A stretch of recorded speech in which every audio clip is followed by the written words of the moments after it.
జరిగింది. అంటే అదే ఇప్పుడు మన వాళ్ళు ఎంక్వైరీ చేజింగ్ చేసుకుంటూ వచ్చి ఇక్కడ ఆయనకు ఫైరింగ్ కావడం జరిగింది. అదే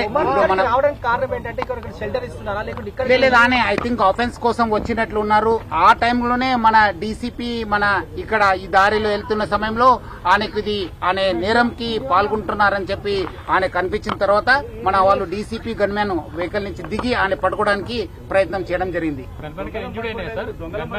ఇంజురీ కావలేదు కానీ కొంచెం నెక్ దగ్గర, స్టమక్ దగ్గర, కాలు దగ్గర కొంత దెబ్బ తగిలినట్లు మన డాక్టర్స్ గుర్తించారు. ఇమీడియట్లీ అందుకు వాళ్ళకి స్కానింగ్ అంతా ఎక్స్రే తీయండి అని చెప్పి మనము చెప్పడం జరిగింది.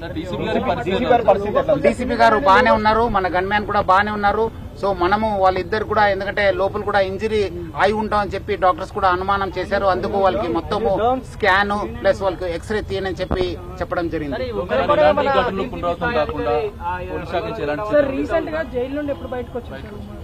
ఆయన రీసెంట్ గా almost I think 4 years back ఏదో వచ్చినట్లుంది లాస్ట్ అఫెన్స్ అయిన తర్వాత. ఎందుకంటే పీడీ పైన ఈ మధ్యలో కూడా ఐ థింక్ అరెస్ట్ అయినట్లు ఉన్నారని.